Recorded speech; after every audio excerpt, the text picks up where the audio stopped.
मैं बोले मैंने इन लोगों का पूछा, 2-3 चाटा मारा उसने।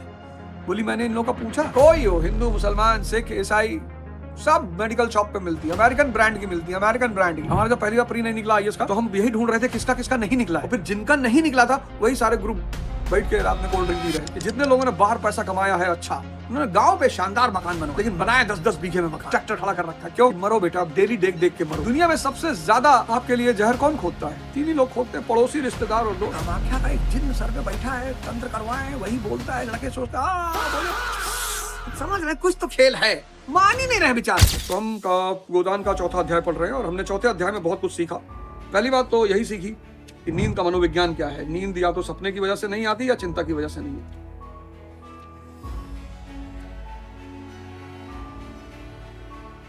दूसरा है आम आदमी द्वंद्व का शिकार है। भोरी से बड़ा उदाहरण कुछ भी नहीं। बेईमानी अपना नुकसान कराती है। सोचिए 25 रुपए होरी को मिल रहे थे बांस बेचने के, फाइनली उसे 15 मिलेगा, आगे आप देखिएगा। हार का विष पीना पड़ता है। धनिया गाली दिए जा रही है और होरी सुन रहे हैं क्योंकि हार का विष पीना पड़ता है। खैर, रूपा सोना प्रसंग, दोनों बच्चियां गाय के आने की खुशी में मस्त हैं और दोनों डिसाइड कर रही कौन दूध निकालेगा, कौन गोबर निकालेगा, कौन साफ करेगा। बचपना जो होता है ना, घर में कोई नया सामान आता है, कुछ भी, जैसे स्कूटर आ गई घर पे, 1990 में हमारे घर में स्कूटर आ गई, तो शुरुआत में हमने खूब उसकी सफाई की। डेली सुबह उठ के और पूरा गाड़ी साफ करना और पानी मारना और पहिए साफ करना, चमकाना गाड़ी को।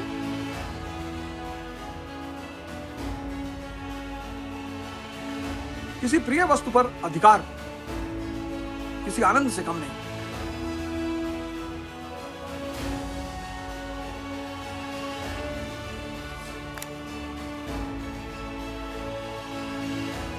सांझ हो रही है और होरी जी खेत पे नहीं जा पाए हैं। बैलों को नाद में लगाया, सानी खाली कर दी, चिलम भरकर पीने लगा और फिर होरी फिर वापस अपने फ्लैशबैक में चले गए कि भाई देखो, मंगरू शाह से आज 5 साल हुए, बैल के 60 रुपए लिए थे, उससे 60 दे चुका था, पर वह 60 जो का त्यों बना हुआ है। किसान जो है ना, मैंने आपको पहले अध्याय में बताया था कि भारत का जो किसान है, खासकर किसान की एक सबसे बड़ी चुनौती है, किसान के पास पीरियडिकल इनकम आती है। जैसे मार्च का महीना था, यहां इनकम आई उसके पास, गेहूं कटा, चना कटा, मटर कटा, गन्ना, लेकिन यहां फसल पैसा भी आया, लेने वाले भी आए। आपके हर महीने का खर्चा है, वो कहां से करोगे आप? तो किसान के सामने जो सबसे बड़ी चुनौती है वो है महाजन, money lender.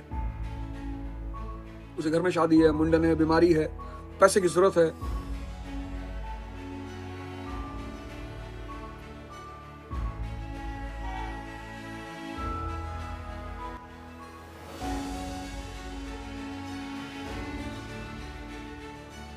Land hard currency है नहीं, सोना हार्ड करेंसी है। बैंक जमीन लेके करेगा क्या? लेकिन महाजन जमीन लेके गेहूं की बजाय अफीम पैदा करेगा। तो महाजन तो जमीन ले लेगा, लेकिन बैंक जमीन लेके क्या करेगा? कहां खेती करवाने जाएगा बैंक उसमें? तो कृषक के पास जो सबसे सॉफ्टेस्ट ऑप्शन है तुरंत पैसा लेने का, वो है महाजन। तो मंगरू शाह, दाता दीन पंडित, दुलारी विधवा सहुआइन, सबसे पैसा ले रखा है। लगान के भी अभी 25 रुपए बाकी पड़े हुए। दशहरे के शगुन का कोई प्रबंध करना बाकी था। गोबर और सोना का विवाह करना है। मतलब एक आम आदमी की जो चुनौतियां हैं, और फिर ये सोचकर आनंद आ रहा है कि हम अकेले थोड़ी हैं। शोभा और हीरा अलग हुए 3 साल हो गए, मगर दोनों पर 400 का बोझ लग गया। झिंगरू 2 हल की खेती करता, उस पर 1000 कुछ बेसी ही देना है। जियावन महतो के घर भिखारी भीख भी नहीं पाता क्योंकि, लेकिन कर्ज का कोई ठिकाना नहीं। यहाँ बचा कौन है? बस ये एक बहुत बड़ा सिद्धांत। इस जीवन में दूसरे का दुख देखकर अपने दुख में सांत्वना मिलती है। अगर व्यक्ति दूसरे का दुख ना देखे, बहुत बड़ी बात है। दूसरों का दुख सांत्वना का एक बहुत बड़ा आधार है।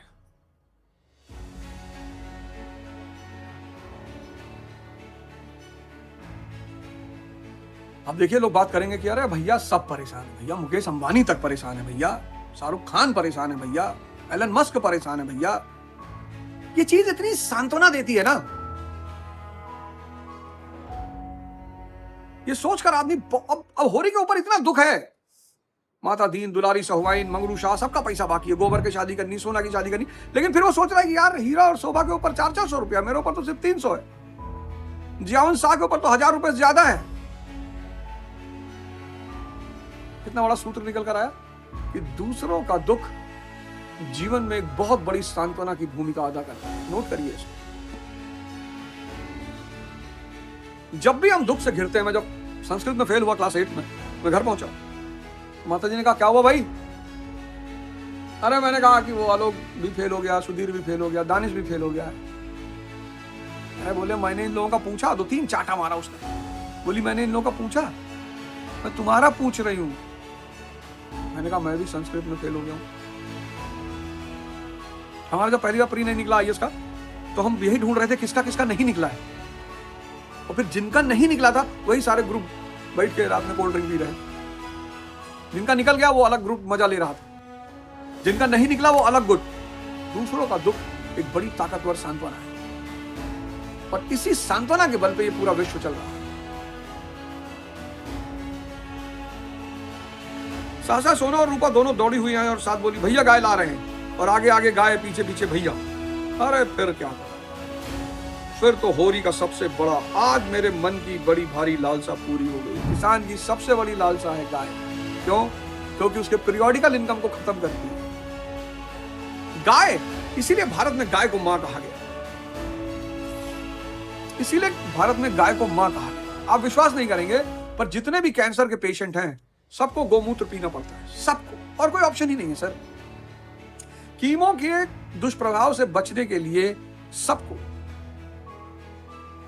कोई हो, हिंदू, मुसलमान, सिख, ईसाई, सब मेडिकल शॉप पे मिलती है, अमेरिकन ब्रांड की मिलती है, अमेरिकन ब्रांड की। गाय इतनी कीमती चीज है, और गाय किसान की रेगुलर इनकम का आधार है। अगर किसान के घर में गाय आ गई तो समझ लो आप रेगुलर इनकम आ गई। अगर महीने में 5 लीटर दूध गाय ने दे दिया तो किसान 1 लीटर बचा के 4 लीटर बेच देगा। पर डे 4 लीटर बेचेगा, 400 रुपया मिलेगा, यानी महीने का 12,000 रुपया। यानी उसकी जो प्रतिदिन की वो है खर्चे हैं, उसमें उसको सुविधा मिलेगी। इसलिए गाय क्या है? किसान के जीवन का आधार है। उसका गोबर खाद है, उसके बच्चे बैल कृषि की आधारशिला है।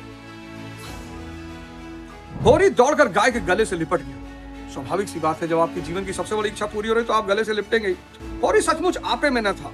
गौ उसके लिए केवल भक्ति और श्रद्धा की वस्तु नहीं, सजीव संपत्ति थी। बताया मैंने आपको, बताया क्यों संपत्ति थी। पूरा गांव भागा चला आ रहा है, पूरा गांव। पंडित दाता दीना है, होरी उनको अंदर ले जा रहा है, तारीफ कर रहे हैं बेचारे, पूछ रहे हैं कितना, कितने की लाए, क्योंकि महाजन है। अब महाजन सोच, जब आप किसी से उधार लेते हो, आपने किसी से उधार ले लिया और आप उसका पैसा नहीं दिए और BMW ले आए, पता है आपको इसको इतना कष्ट होता है ना। जिस व्यक्ति ने आपको उधार दिया उसको इतना कष्ट होता है बहुत। वो कहे भले ना आपसे, लेकिन उसको कष्ट बहुत होता है। ये उधार का एक बहुत बड़ा सिद्धांत है कि जिसका पैसा लीजिए उसको पहले पैसा दीजिए, फिर अपनी लग्जरी देगी। कुछ लोग हैं उनको उधार देने को वापस करने का पैसा नहीं है, BMW लिया है। अच्छा लाए तो लाए, आप ही को दिखा भी रहे हैं। अब दाता दीन का आप पैसा बाकी है तो पूछ रहा है कितने का लाए।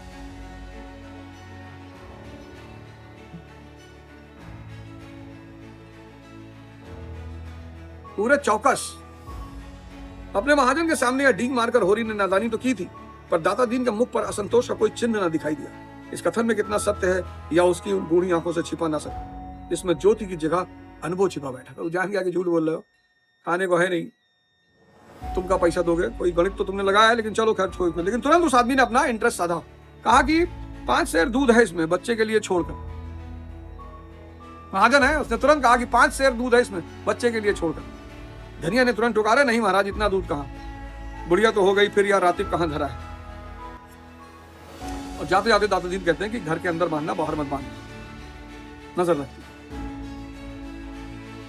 अब यही के बाद एक गाय आ गई, होरी मस्त है, सजीव संपत्ति आ गई, और पूरा गांव देख गया और जलवा होरी का जलजला है। जैसे कोई गांव का लड़का स्कॉर्पियो ले आए ब्लैक कलर की, तो उसकी इच्छा होती कि पूरा गांव देखा कि नहीं, और पूरा गांव देखे ना देखे, ताऊ के घर वाले देखे कि नहीं। अपने जीवन की जो उपलब्धियां होती हैं, आपको आईएएस बना के भेज दिया जाए ऑस्ट्रेलिया, आप निराश हो जाओगे। जीवन की उपलब्धियों को जो दिखाने का मजा है वो अपनों को है, दूसरे को क्या दिखाना। अब अमिताभ बच्चन अगर अमेरिका में जाएं, क्या फर्क पड़ता है? पड़ोसी, रिश्तेदार और दोस्त, यही वो हैं जो आपकी गोभी खो देंगे। तो जब आप उपलब्धि लेंगे, इन्हीं को, इनका जो रवैया आपके प्रति है, वो जो बदला है, वो जो मुस्कुराहट है, वो जो भक्ति का भाव है, मान लिया उस्ताद, उसको देखने का एक अपना मजा है। इसलिए मैं कहता हूं ना कि जितने लोगों ने बाहर पैसा कमाया है, अच्छा, उन्होंने गांव में शानदार मकान बनवाए रहने के लिए। वहां कौन रहता? कुत्ता रहता, बिल्ली रहती, चमगादड़ रहते हैं, लेकिन बनाए 10-10 बीघे में मकान, ट्रैक्टर खड़ा कर रखा। क्यों? कि मरो बेटा, आप डेली देख देख के मरो। वही बात यहां पर प्रेमचंद जी ने लिखी है कि आदमी को अपने सगों के मुंह से अपनी भलाई बुराई सुनने की जितनी लालसा होती है, बाहर वालों,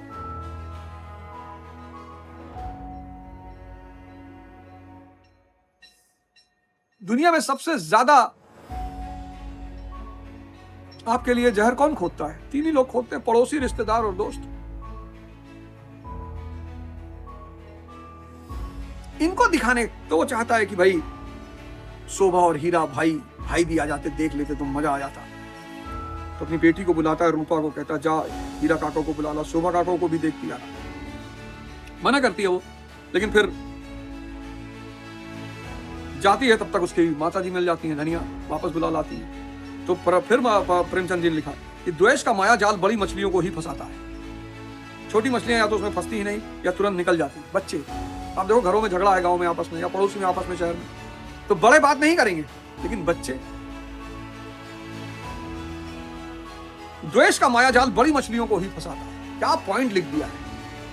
आपने अनुभव किया होगा कि आपके घर से या चाचा के घर से झगड़ा होगा, आपने जाके चाची ने धीरे बुला लिया होगा, हलवा खिला दिया होगा, आपने खा लिया होगा बचपन में, क्योंकि द्वेष का माया जाल बड़ी मछलियों को छुपाता है, फंसाता है। छोटी मछलियां या तो बच निकलती हैं और या फंसती हैं। खैर, अब होरी चाहते हैं कि भाई उनके भाई लोग आए, तो होरी खुद जाते हैं। तो होरी जब खुद जाते हैं तो अपने भाइयों का बातचीत सुनते हैं, हीरा और शोभा। तुम मानो चाहे ना मानो, या पहले की कमाई है, हीरा कह रहा है। शोभा कह रहा है काहे झूठ का इल्जाम भैया पे लगा रहे। फिर दोनों भाई आपस में बात कर रहे हो, हीरा कह रहा है ना, ये बंटवारे का पहले का पैसा ही दबा के रखा हुआ था होरी, तो जो साधु सन्यासी बनता था वो यही होता है। आपकी उपलब्धि जब होती है ना, तो आपके अपने लोग कहते नहीं, हो ही नहीं सकता, तंत्र कराया है, कोई साधु इसको ताबीज दे दिया है। मेरे जीवन की जो भी उपलब्धि है मैं आपको बताऊं, उसका सिर्फ एक ही वजह है, ध्यान और मेरा गुरु। सबको मैं यही बोलता हूं, मेरा बस चले तो मैं दुनिया में एक एक आदमी को ध्यान कराऊं, इतनी बड़ी ताकत है ध्यान। लेकिन मेरे अगल बगल जितने मेरे दोस्त, रिश्तेदार, भाई बंधु, रिश्ते पड़ोसी मानते ही नहीं। अरे ध्यान ऐसे थोड़े, ध्यान सब ध्यान करके सब न कर ले। सर सब कर सकते हैं, अपने मानने को तैयार नहीं होते। सरेंडर भले कर दे, पर वो मानने को तैयार नहीं कि ना, कोई तो खेल है इसमें। हमारे एक दोस्त है, वो दिल्ली आए, मैं वाजीराम में उस वक्त पढ़ाता था, तो एक बैच में 700-800 लड़के होते थे, समंदर की तरह क्लास होती थी। तो मैं उनको ले गया अपने क्लास में दिखाने के लिए। तो बेचारे क्लास में पहुंचे, देखे लड़कों, भाग गए तुरंत। फिर जब मैं गोंडा गया, मुझसे मिले, हमसे कहा यार ही बताओ कैसे पढ़ा ले रहे हो? हमने कहा हम थोड़ी पढ़ा रहे हैं, तो कामाख्या का एक जिन्न सर पे बैठा है, तंत्र करवाए, वही बोलता है। लड़के सोचते बोले समझ रहे कुछ तो खेल है, मान ही नहीं रहे बेचारे।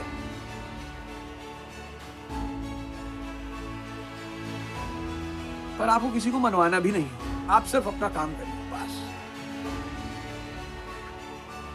अगर आप दुनिया में उलझे तो आप कहें। अब ये सब सुनकर होरी को बड़ा दुख होता है, और प्रेमचंद जी लिखते हैं विष्णु ने जैसे चेतना को आक्रांत कर दिया, उस नशे में चेतना एकांगी हो जाती है।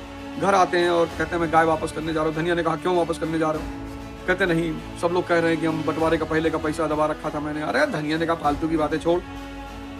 धनिया के क्रोध को वह खूब जानता था, बिगड़ती है तो चंडी हो जाती, मारो काटो सुनेगी नहीं। लेकिन हीरा भी तो एक ही गुस्सेवर है। और ये कृषक प्रकृति झगड़े से भागती थी। और फिर जो है धनिया पहुंच जाती है हीरा के घर और गाली गलौज शुरू हो जाती है, जो कि स्वाभाविक है।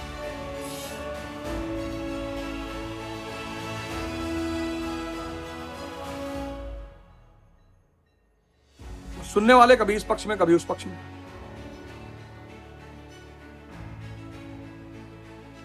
चलते चलते वो एक पैर मारती है हीरा को, कहती कहां जाता है, जूते मार मार जूते मुझे, देखूं तेरी मर्दूंगी। और यहीं पे चौथा अध्याय समाप्त हो जाता है।